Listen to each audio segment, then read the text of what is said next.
అని చూస్తూ ఉంటే నా నియోజకవర్గంలో మా దివ్యాంగ సోదరులది ఒక మంచి అసోసియేషన్ ఉంది.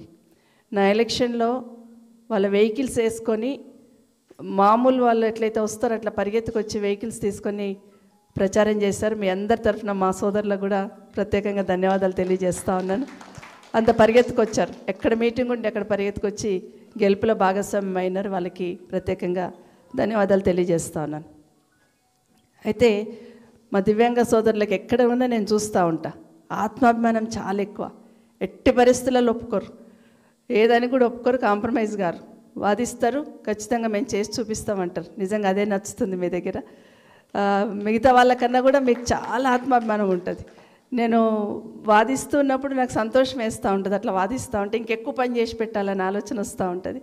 సో మీకు అందరికీ అదేవిధంగా ఆత్మగౌరవంతో ఆత్మాభిమానంతో బ్రతకాలనే ఆలోచనతో కేసీఆర్ గారు చాలా కార్యక్రమాలు చేస్తున్నారు, ఇంతకుముందు సోదరులు చెప్పినట్టు.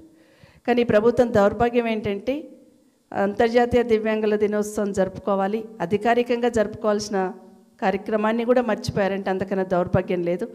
ఈ రాష్ట్ర ముఖ్యమంత్రికి సోయలేదు, ఈ రాష్ట్రం మంత్రివర్గానికి సోయలేదు. మరి అధికారులు ఏం చేస్తుంటారో అర్థమవుతలేదు. అట్లీస్ట్ అధికారులనే చెప్పాలి, వీళ్ళని గౌరవించుకోవాలి, ఈ కార్యక్రమాన్ని చేసుకోవాలని, అది కూడా ధ్యాస లేకుండా నిజంగా బాధ అనిపిస్తూ ఉంది ఇక్కడ చూస్తూ ఉంటే. మిమ్మల్ని అందరినీ పిలిచి పెద్ద ఎత్తున ఈ కార్యక్రమం వచ్చిందంటే చాలు వాసుదేవరెడ్డి గారు పరిగెత్తేవాడు, అక్కడ ఇక్కడ పరిగెత్తి ఈ కార్యక్రమం పెద్ద ఎత్తున చేయాలని. ఒకరోజైతే కేటీఆర్ గారు వారి బర్త్డే రోజు మన హైదరాబాద్లోని ఒక పెద్ద మీటింగ్ పెట్టి మా దివ్యాంగ సోదరులకు పెద్ద ఎత్తున వెహికల్స్ అన్నీ కూడా ఇచ్చున్నారు. మంచి వెహికల్స్ తీసుకొచ్చి దాంట్లో ఆ రోజు మీ అందరు సంతోషం చూస్తూ ఉంటే ఆ వెహికల్ తీసుకొని చూస్తూ ఉంటే చాలా సంతోషం అనిపించింది. ఎల్బీ స్టేడియంలో పెద్ద ఎత్తున పెట్టున్నారు, అట్లా హక్కున చేర్చుకున్నారు. ఆ రోజు కేసీఆర్ గారి డైరెక్షన్తో హక్కున చేర్చుకున్న సందర్భం. గతంలో తెలంగాణ రాకముందు మనకి ఎంత 500 వచ్చేది, మీకు 500 వచ్చిందని కేసీఆర్ గారు రాగానే పెంచున్నారు, 1500 చేస్తున్నారు, 1500 నుండి మళ్ళీ 3000 చేస్తున్నారు, 3000 నుండి వాళ్ళకి ఏం సరిపోతాయని 4000 కూడా చేస్తున్నారు. కానీ ప్రభుత్వంలో ఉన్న పెద్దలు ఏం చెప్పారు, 4000 ఏం సరిపోతాయి, మేము వస్తే 6000 అన్నారు. ఇవన్నీ కూడా 100 రోజులలోనే చేస్తామన్నారు. మేము ఇచ్చిన మాట ప్రకారం అన్ని 100 రోజులలోనే చేస్తామన్నారు. మరి ఆ 100 రోజులు ఇంకా అయినాయో లేదో వాళ్ళకి అర్థమవుతలేదు. అందుకే ఇప్పుడే ఒక కార్డు చూస్తూ ఉన్నాను. ఇప్పుడు ప్రతి దివ్యాంగ సోదరుడు కూడా ఈ ప్రభుత్వాన్ని ప్రశ్నించాల్సిన అవసరం ఉంది. బాబు నువ్వు ఇస్తాను 6000 ప్రకారం, నాకు 45,000 బాకీ ఉన్నావు, నా బాకీ ఎప్పుడు ఇస్తావని ఖచ్చితంగా ప్రశ్నించాల్సిన అవసరం ఉంది. ఇలా చెప్తూ పోతే చాలా కార్యక్రమాలు. ఇప్పుడే మా సోదరుడు మాట్లాడున్నాడు, ఫ్రీ బస్ ఇస్తామన్నారు, ఎటుపోయింది ఫ్రీ బస్సు? తర్వాత రిజర్వేషన్ కూడా 4% రిజర్వేషన్ ఏదైతే అనుకున్నామో దాన్ని అమలు చేయాలి. ఇవన్నీ కూడా గతంలో కేసీఆర్ గారు మీకు రిజర్వేషన్ పెంచి ఇవ్వడమే కాకుండా పెంచి ఇవ్వడం కూడా జరిగింది. అదే కాకుండా ఒక బోర్డు కూడా ఏర్పాటు చేయాలని ఆ రోజు బోర్డు కూడా ఏర్పాటు చేస్తున్నారు. వికలాంగులకు సంబంధించి దివ్యాంగులకు సంబంధించిన అడ్వైజరీ బోర్డు అనేది ఒకటి ఏర్పాటు చేస్తున్నారు. ఎందుకంటే మీకు ఎంత వీలుంటే అంత ఆసరా ఇవ్వాలి అనే ఆలోచన. ఇంతకుముందు మాట్లాడుతూ మా తమ్ముడు చెప్పినాడు, కళ్యాణ లక్ష్మి వచ్చింది కానీ మరి ఆ ₹1,00,000 ఏదైతే వస్తుందో మరి మా తులం బంగారం అయితే రావాలి కదా, కనీసం మిమ్మల్ని అవసరం ఉంది. ఈ ప్రభుత్వానికి ఆ ధ్యాస కూడా లేదు. పోనీ ఏవైతే 25,000 చనిపోయినరో లేకపోతే క్యాన్సిల్ చేసిండ్రో, సర్టిఫికేట్ అప్లై చేయక క్యాన్సిల్ చేసిండ్రో, ఏం చేసిండ్రు, 25,000 పెన్షన్స్ తగ్గించిండ్రు కదా. మరి ప్రభుత్వంలో ఉన్న పెద్దలు ముఖ్యమంత్రి గారు ఒక్కసారైనా మరి మా దివ్యాంగ సోదరులకి సపరేట్ శాఖ ఏర్పాటు చేస్తామన్నాము, ఏమైంది, మరి వాళ్ళకి పెన్షన్స్ ఇస్తున్నామా లేదా, సర్టిఫికేట్లు అప్లై చేయడంలో ఏమైనా ఇబ్బంది ఉందా, ఇవన్నీ రివ్యూ చేసుకునే తీరిక ఈ ప్రభుత్వానికి లేదు. కానీ మైక్ పట్టుకుంటే కేసీఆర్ని తిట్టడానికి మాత్రమే సరిపోతారు. ఆయన మైక్ పట్టుకుంటే చాలు కేసీఆర్ గారు జపం చేస్తూ ఉంటారు తప్పిస్తే కేసీఆర్ గారు చేసిన మంచి పనులు ఏమోనే నేనేం మిస్ అవుతున్న ఆలోచన ఈ ప్రభుత్వంలో ఉన్న ముఖ్యమంత్రి గారికి లేదు, మంత్రివర్గంలో ఉన్న వాళ్ళకు కూడా లేదని తెలియజేసుకుంటూ, ఖచ్చితంగా మళ్ళీ మీ అందరి ఆశీర్వాదం, ఈ ప్రభుత్వం చేస్తున్నవన్నీ చూస్తూ ఉన్నాం, ఎంత ఇదిగా ఎంత దుర్మార్గంగా చేస్తుందో. ప్రతి దాంట్లో ప్రశ్నించాల్సిన బాధ్యత ఉంది మనకు. ఒక్కొక్క అంశంలో ఒక్కొక్క మాట ఇచ్చున్నారు. ఇప్పుడు మాటను అమలు చేయండి, మరి ఇన్ని రోజులు అయింది కదంటే కేసీఆర్ అప్పు చేసిండు అంటున్నారు.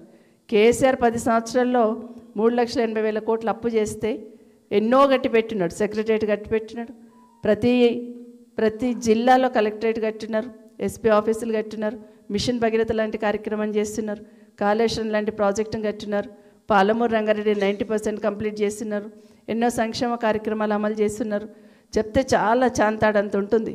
కానీ ఏమీ అమలు చేయకుండా 2 సంవత్సరాలు 2.5 లక్షలు అప్పు చేసినావు కదా రేవంత్ రెడ్డి గారు, మరి దీనికి సమాధానం చెప్పాలి కదా. మాటకు ముందు అప్పు చేసి మరి మీరెందుకు చేస్తున్నారు 2.5 లక్షలు? దానివల్ల ఒక్క రూపాయైనా ఎవరికైనా సంక్షేమం మీద పెట్టుబడి పెట్టారా? ఏదైనా డెవలప్మెంట్లో పెట్టారంటే ఏమీ లేదు. కానీ అమలు చేయి బాబు, నువ్వు చెప్పింది ఆ మాట ప్రకారం అమలు చేయండి, మా వాళ్ళకి 6,000 ఇచ్చేసేయండి మా దివ్యాంగుల కంటే దాని గురించి మాట్లాడాడు. ఇప్పుడే చెప్తున్న వెహికల్స్ అన్ని తీసుకొచ్చి తుప్పు పట్టిపోతా ఉన్నాయి, కానీ ఇచ్చే తీరిక లేదు వీళ్ళకి. కనీసం ఇచ్చే తీరిక లేదు, ఇవ్వాలనే ధ్యాస లేదు. మళ్ళీ ఎన్నికలప్పుడు చూస్తూ ఉంటాను అన్నట్టు, ఏమి ఇస్తే ఎన్నికలప్పుడు ఉపయోగపడుతుంది. మొన్న బతుకమ్మ చీరలు ఇచ్చాను, మనం బతుకమ్మ చీరలు అందం పట్టినాయి. పోయిన సంవత్సరం ఎట్లా బతుకమ్మ చీరలు ఎగ్గొట్టిండు, మొన్న బతుకమ్మ చీరలు ఇచ్చిండు. ఎందుకు ఇచ్చిండు? మొన్న చెప్తుండే కదా, కొడంగల్ పోయి చీరలు కట్టుకొని వచ్చంట వాళ్ళకు ఓటేయాలట. అంటే ఓట్లు వస్తేనే, పార్లమెంట్ ఎలక్షన్స్ వచ్చినప్పుడు మా రైతు బంధు వేస్తున్నాడు, రుణమాఫీ చేస్తున్నాడు, ఈ ఎలక్షన్స్ రాగానే చీరలు ఇస్తున్నాడు. ఇట్లా ఏదో ఒకటి వస్తే కానీ చేయడు అన్నట్టు. ఓట్ల కోసం మాత్రమే పనిచేస్తానే ధ్యాస ఈ ప్రభుత్వానికి ఉంది. మరొక్కసారి మనం అందరం కూడా, మీరందరూ కూడా ఈ ప్రభుత్వము మీ మీద చిన్న చూపు చూసిన బీఆర్ఎస్ పార్టీ మిమ్మల్ని హక్కున చేర్చుకుంది. ఖచ్చితంగా మీరందరూ కూడా మా బీఆర్ఎస్ పార్టీకి ఆత్మబంధువులను కూడా మీకు అందరికీ మరొకసారి తెలియజేసుకుంటూ, ఇక్కడికి వచ్చిన మీకు అందరికీ మీతో కలవడం చాలా సంతోషం. పెద్దలు చంద్రశేఖర్ రెడ్డి అన్న గారు కూడా చాలా చాలా ధన్యవాదాలు. ఎందుకంటే చాలా డిమాండ్స్ ఉన్నాయి. మీ బ్యాక్లాగ్ పోస్టులు ఫిలప్ చేస్తామన్నారు, వాటి ఊసే లేదు. కనీసం ఏం చేయాలనే ఆలోచన కూడా ఈ ప్రభుత్వానికి లేదు. ఇక బాకీ కార్డు మా సోదరుడు వేస్తున్నాడు, దివ్యాంగులకు ఇవ్వాల్సిన 46,000 అప్పు బాకీ ఉన్నాడు, అది ఇవ్వాల్సిందే ప్రభుత్వం. ఆర్టీసీ బస్సులో ఉచిత ప్రయాణం, బ్యాక్లాగ్ పోస్టుల భర్తీ, 4% రిజర్వేషను, ఇవన్నీ కూడా ప్రభుత్వం నుండి బాకీ. ఇవన్నీ కూడా చేయాల్సిన అవసరం ఉంది. ఒకసారి క్యాబినెట్ మీటింగ్లో కేసీఆర్ గారు మమ్మల్ని అడిగారు, దివ్యాంగ సోదరులు ఆఫీసులకు వస్తారు కదా, మనం ర్యాంప్ వేయమన్నాం కదా, వేసిండా లేదా? ఇంత చిన్న విషయాన్ని కూడా కేసీఆర్ గారు అడిగారు మమ్మల్ని. అంటే ఒక ముఖ్యమంత్రి లెవెల్లో ఈ లెవెల్కి వచ్చి ఆలోచించే వాళ్ళు చాలా తక్కువ ఉంటారు. మామూలుగా డిస్కషన్ జరుగుతూ ఉన్నప్పుడు మనము ఆఫీసులలో అంతా కూడా ర్యాంప్ వేయాలన్న వాళ్ళకి సపరేట్ వేసారా లేదా అని మమ్మల్ని అడిగారు. అంటే అంత కీన్గా, అంత డెప్త్లో పోయి అందరినీ కూడా ఒక తండ్రిలాగా కేసీఆర్ గారు చూసుకున్నారు. మరి మీరందరూ కూడా మళ్ళీ భవిష్యత్తులో కేసీఆర్ గారికి ఆశీర్వాదం ఇచ్చి, ఎందుకంటే ఆయన కేసీఆర్ గారి పాలన ఒకటే శ్రీరామ రక్ష. అది ఏ వర్గమనే కానివ్వండి, అన్ని వర్గాలను హక్కున చేర్చుకున్నారు. అది పట్టణ ప్రాంతమా గ్రామీణ ప్రాంతం అని లేదు, అన్ని ప్రాంతాలను కూడా సమానంగా డెవలప్మెంట్ చేస్తున్నారు. సంక్షేమ కార్యక్రమాలు అందించడంలో ఎక్కడ కూడా కాంప్రమైజ్ కాలేరు, ముందు వాళ్ళకి అందాల్సిందే. కళ్యాణ లక్ష్మి చెక్కులు ముందు ఇవ్వండి, పెన్షన్ డబ్బులు. మొన్న ఒక దగ్గరికి పోతే ఒక అతను చెప్తా ఉన్నాడు, పెద్ద మనిషి, అమ్మ మీరున్నప్పుడు జీతంలాగా ఫస్ట్ కాగానే మాకు పడుతుండే పెన్షన్, ఇప్పుడు పెన్షన్ పడతలేదు, ఎప్పుడు వస్తుందో కూడా తెలుస్తలేదు మాకు. ఒక నెల ఎగ్గొట్టేస్తున్నాడు, 23 అంటాడు, 23కి ఆ నెల వస్తుందో రాదో కూడా తెలియని పరిస్థితుల్లో అట్లా కూడా ఎగ్గొట్టేస్తున్నాడు. ఆయనైతే తండ్రిలాగా చూసుకున్నాడమ్మ మమ్మల్ని అని చెప్తా ఉన్నాడు.